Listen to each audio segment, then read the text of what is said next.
आदर्श क्रांतिकारी के तौर पर चर्चित भगत सिंह हिंसा के रास्ते पर चलकर आज़ादी पाने के समर्थक थे। 1907 में उनका जन्म हुआ, जब 38 साल के लोक सेवक मोहनदास करमचंद गांधी दक्षिण अफ्रीका में अहिंसक तरीके से संघर्ष करने का प्रयोग कर रहे थे। सत्याग्रह के अनुभव के साथ गांधी साल 1915 में भारत आए और देखते ही देखते वो भारत के राजनीतिक पटल पर छा गए। वहीं जवान हो रहे भगत सिंह ने हिंसक क्रांति का रास्ता चुना, लेकिन इन दोनों के बीच कई चीजें समान थीं, जिनमें देश के सामान्य गरीबों के हितों को अहमियत देना भी शामिल था। आज़ादी का उनका ख्याल सिर्फ राजनीतिक नहीं था। दोनों चाहते थे कि देश की जनता शोषण की बेड़ियों से मुक्त हो और इसी दिशा में उनके प्रयास रहे। दोनों में एक चीज विरोधाभासी थी, लेकिन इसके बावजूद दोनों में कुछ समानताएं भी थीं। भगत सिंह नास्तिक थे और गांधी जी परम आस्तिक, लेकिन धर्म के नाम पर फैलाई जाने वाली नफरत के दोनों ही खिलाफ थे।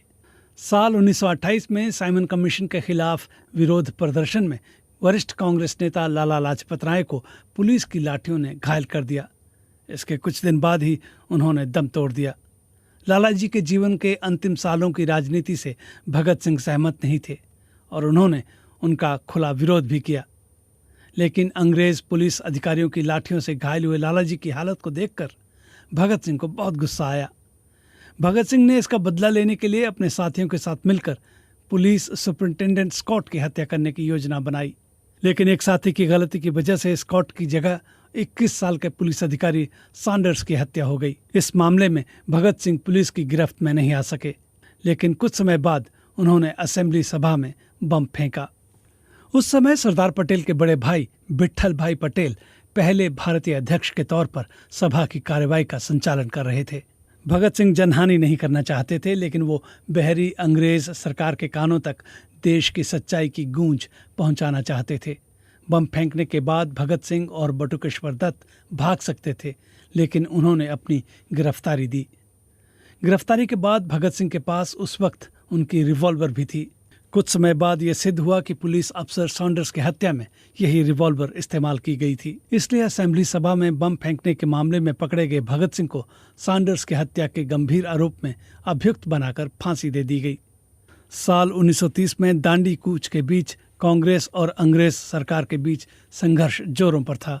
इस बीच भारत की राज्य व्यवस्था में सुधार पर चर्चा के लिए ब्रितानी सरकार ने अलग अलग नेताओं को गोलमेज सम्मेलन में हिस्सा लेने के लिए लंदन बुलाया। इस पहले गोलमेज सम्मेलन में गांधी जी और कांग्रेस ने हिस्सा नहीं लिया और ये सम्मेलन बेनतीजा रहा।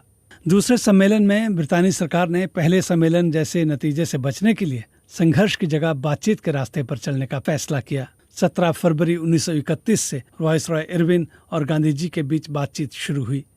इसके बाद 5 मार्च 1931 को दोनों के बीच समझौता हुआ। इस समझौते में अहिंसक तरीके से संघर्ष के दौरान पकड़े गए सभी कैदियों को छोड़ने की बात तय हुई, मगर राजकीय हत्या के मामले में फांसी की सजा पाने वाले भगत सिंह को माफी नहीं मिल पाई। यहीं से विवाद शुरू हुआ। इस दौरान ये सवाल उठाया जाने लगा कि जिस समय भगत सिंह और उनके साथियों को सजा दी जा रही है, तब ब्रितानी सरकार के साथ समझौता कैसे किया जा सकता है। इस मसले से जुड़े सवालों के साथ हिंदुस्तान में अलग अलग जगहों पर पर्चे बांटे जाने लगे। साम्यवादी इस समझौते से नाराज थे और वे सार्वजनिक सभाओं में गांधी जी के खिलाफ विरोध प्रदर्शन करने लगे। ऐसे में 23 मार्च 1931 के दिन भगत सिंह, सुखदेव और राजगुरु को फांसी की सजा दे दी गई। इसके बाद तो लोगों में आक्रोश की लहर दौड़ गई, लेकिन यह आक्रोश सिर्फ अंग्रेजों नहीं बल्कि गांधी जी के खिलाफ भी था, क्योंकि उन्होंने इस बात का आग्रह नहीं किया कि भगत सिंह की फांसी माफ नहीं तो समझौता नहीं। 26 मार्च 1931 को कराची में कांग्रेस का अधिवेशन शुरू हुआ, जिसमें पहली और आखिरी बार सरदार पटेल कांग्रेस के अध्यक्ष बने। 25 मार्च को जब गांधी जी इस अधिवेशन में हिस्सा लेने के लिए वहां पहुंचे तो उनके खिलाफ विरोध प्रदर्शन किया गया। उनका स्वागत काले कपड़े से बने फूल और गांधी मुर्दाबाद, गांधी गो बैक जैसे नारों से किया गया। इस विरोध को गांधी जी ने उनकी गहरी व्यथा और उससे उभरने वाले गुस्से का हल्का प्रदर्शन बताया। इन लोगों ने बहुत ही गौरव भरी शैली में अपना गुस्सा दिखाया है। अखबारों की रिपोर्ट के अनुसार 25 मार्च को दोपहर में कई लोग उस जगह पहुंच गए जहां पर गांधी ठहरे हुए थे। रिपोर्टों के अनुसार ये लोग चिल्लाने लगे कि कहाँ है खूनी। तभी उन्हें जवाहरलाल नेहरू मिले, जो इन लोगों को एक तंबू में ले गए। इसके बाद 3 घंटे तक बातचीत करके इन लोगों को समझाया, लेकिन शाम को ये लोग फिर विरोध करने के लिए लौट आए। कांग्रेस के अंदर सुभाष चंद्र बोस समेत कई लोगों ने गांधी जी और इरविन के समझौते का विरोध किया। वे मानते थे कि अंग्रेज सरकार अगर भगत सिंह की फांसी की सजा को माफ नहीं कर सकती तो समझौता करने की कोई जरूरत नहीं। हालांकि कांग्रेस वर्किंग कमेटी पूरी तरह से गांधी जी के साथ थी। गांधी जी ने इस मुद्दे पर प्रतिक्रियाएं भी दी हैं। गांधी जी कहते हैं, भगत सिंह की बहादुरी के लिए हमारे मन में सम्मान उभरता है, लेकिन मुझे ऐसा तरीका चाहिए जिसमें खुद को न्यौछावर करते हुए आप दूसरों को नुकसान न पहुंचाएं। वो कहते हैं, सरकार गंभीर रूप से उकसा रही है, लेकिन समझौते की शर्तों में फांसी रोकना शामिल नहीं था, इसलिए इससे पीछे हटना ठीक नहीं। गांधी जी अपनी किताब स्वराज में लिखते हैं, मौत की सजा नहीं दी जानी चाहिए। वो कहते हैं, भगत सिंह और उनके साथियों के साथ बात करने का मौका मिला होता तो मैं उनसे कहता कि उनका चुना हुआ रास्ता गलत और असफल है। ईश्वर को साक्षी रखकर मैं सत्य जाहिर करना चाहता हूँ कि हिंसा के मार्ग पर चलकर स्वराज नहीं मिल सकता, सिर्फ मुश्किलें मिल सकती हैं। मैं जितने तरीकों से वायसरॉय को समझा सकता था मैंने कोशिश की। मेरे पास समझाने की जितनी शक्ति थी इस्तेमाल की। 23वीं तारीख की सुबह मैंने वायसरॉय को एक निजी पत्र लिखा जिसमें मैंने अपनी पूरी आत्मा उड़ेल दी। भगत सिंह अहिंसा के पुजारी नहीं थे, लेकिन हिंसा को धर्म नहीं मानते थे। इन वीरों ने मौत के डर को भी जीत लिया था।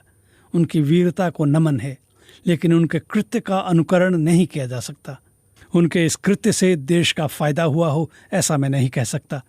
खून करके शोहरत हासिल करने की प्रथा अगर शुरू हो गई तो लोग एक दूसरे का कत्ल करके न्याय तलाशने लगेंगे। भगत सिंह की फांसी की सज़ा माफ़ करने के लिए गांधी जी ने वायसरॉय पर पूरी तरह से दबाव बनाया हो, इस तरह के सबूत शोधकर्ताओं को नहीं मिले हैं।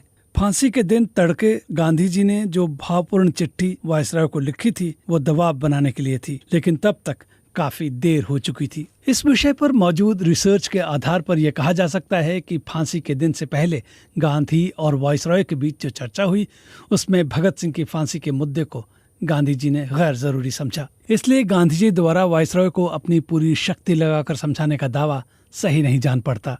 लोगों के विरोध की लहर को देखते हुए गांधी जी ने अपने खिलाफ विरोध और निंदा को अपने ऊपर लेते हुए अपने विचार लोगों के सामने रखे। भगत सिंह की बहादुरी को मानते हुए उन्होंने उनके मार्ग का स्पष्ट शब्दों में विरोध किया और गैर कानूनी बताया।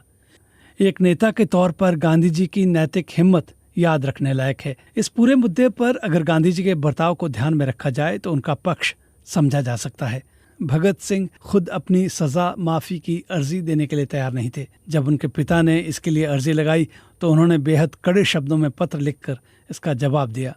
गांधी जी उनकी सजा माफ नहीं करा सके, इसे लेकर गांधी जी से भगत सिंह की नाराजगी से जुड़े साक्ष्य नहीं मिले हैं। लेकिन भगत सिंह के स्वभाव को देखते हुए लगता नहीं कि उन्हें ये बात कचोटती रही होगी कि उनकी सजा माफ नहीं कराई गई। सांप्रदायिकता और राष्ट्रवाद की मिलावट की जड़ें कितनी पुरानी हैं, ये इससे जाहिर होता है कि भगत सिंह की फांसी के बाद अनिवार्य शोक मनाने की वजह से कानपुर में सांप्रदायिक दंगे हुए, जिन्हें रोकने जा रहे गणेश शंकर विद्यार्थी की मौत हो गई। अब सवाल यह है कि भगत सिंह की सजा के मुद्दे पर गांधी जी की निंदा भगत सिंह के प्रति प्रेम की वजह से होती है या गांधी जी के खिलाफ द्वेष के कारण। भगत सिंह के नाम को केवल प्रतीक बनाकर इस्तेमाल करने वाले इसका उपयोग मुख्यतः गांधी का विरोध करने के लिए करते हैं, या फिर नारेबाजी करने वाले कहते हैं कि भगत सिंह वामपंथी, नास्तिक, बौद्धिक और सांप्रदायिकता विरोधी थे। भगत सिंह और बटुकेश्वर दत्त ने असेंबली हॉल में बम फेंका था, तब मशहूर लेखक खुशवंत सिंह के पिता सर शोभा सिंह वहां मौजूद थे। इसलिए बाद के सालों में खुशवंत सिंह को नीचा दिखाने के लिए दक्षिणपंथी ताकतों ने यह भी कोशिश की कि खुशवंत सिंह के पिता की गवाही के कारण ही भगत सिंह को फांसी हुई।